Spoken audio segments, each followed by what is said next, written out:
Auto ஃபிட்டை use பண்ணி எப்படி காலத்தோடைய வித்தை அதிகப்படுத்துதுன்னு பார்க்கலாம்.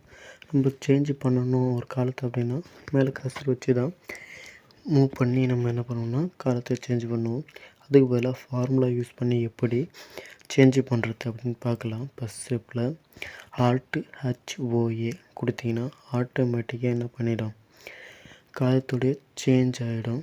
அதுக்கு ஃபோன் நம்பருக்கு ஏற்ற மாதிரி இல்லை பாஸ் நம்பர் ஏற்ற மாதிரி சேஞ்ச் ஆகிடும். அப்படி இல்லை அப்படின்னா நீங்கள் செகண்ட் ஸ்டெப்பு யூஸ் பண்ணலாம்.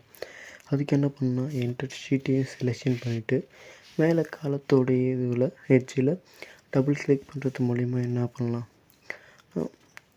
காலத்தோடைய வித்தை சேஞ்ச் பண்ணிக்கலாம்.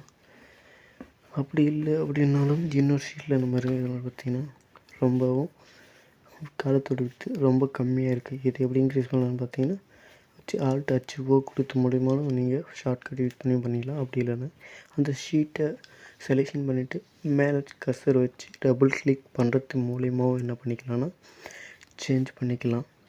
ஒரு வேளை நான் டைப் பண்ண காலத்தோட வித்து சேஞ்ச் ஆகிக்கிட்டே இருக்கணும் அப்படின்னா நம்ம மூணாவது ஸ்டெப்பை யூஸ் பண்ணலாம். இப்போ உதாரணத்துக்கு நான் சீரியல் நம்பர் அடிக்கிறேன்.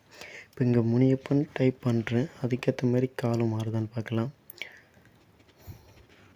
அது என்ன பண்ணுதுன்னா அந்த காலத்தை தாண்டி இன்னொரு செல்லையும் போகுது.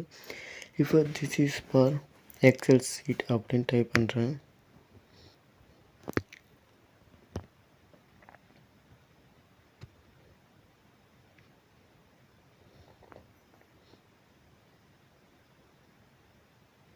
டைப் பண்ணாலும் அதோடைய காலம் சேஞ்ச் ஆகவே இல்லை, அது அப்படியே தான் இருக்குது. அதுக்கு பதிலாக நம்ம என்ன பண்ண போகிறோன்னா இங்கே அந்த ஷீட்டை கிளிக் பண்ணி வியூ கோட் கொடுங்க. இப்போ இதில் போய்ட்டு ஜென்ரல்னு இருக்கிறத நம்ம ஒர்க் ஷீட் அப்படின்னு மாற்ற போகிறோம். இப்போ ஒர்க் ஷீட் இந்த இடத்துல செல்னு டைப் பண்ணுங்கள், டாட் வைங்க. இப்போ என்டையர் காலம் அப்படின்னு டைப் பண்ணுங்கள். இங்கே டாட் வச்சு ஆட்டோ ஃபிட் அப்படின்னு டைப் பண்ணுங்கள். டைப் பண்ணிட்டு என்டர் அடிங்க. இப்போ இது எல்லாத்தையும் க்ளோஸ் பண்ணிவிடுங்க.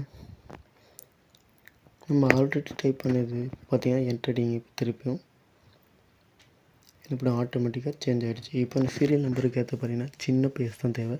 அதுக்கேற்ற மாதிரி வித்து இருக்குது. அதுமாதிரி நம்ம நேம் டைப் பண்ணிக்கிற இடத்துல அதுக்கேற்ற மாதிரி அட்ஜஸ்ட் பண்ணி வித்தும் சேஞ்ச் ஆகிருக்கு. இப்போ உதாரணத்துக்கு நான் சீரியல் நம்பரு இடத்துல ஒரு நேம் ஒன்று டைப் பண்ணுறேன். இப்போ பார்த்திங்கன்னா அதுக்கேற்ற மாதிரி வித்தும் அகலமாகிடுச்சு, காலத்தோடைய வித்தும் இன்க்ரீஸ் ஆகிடுச்சு. அதோட பெருசாக கூட நம்ம பண்ணலாம்.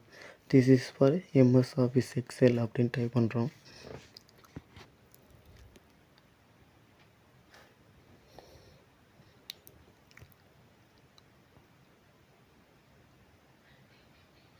டைப் பண்ணி என்ட்ரு கொடுத்தாலும் அதுக்கேற்ற மாதிரி வித்து சேஞ்ச் ஆகி காலமும் பெருசாகிடுச்சு.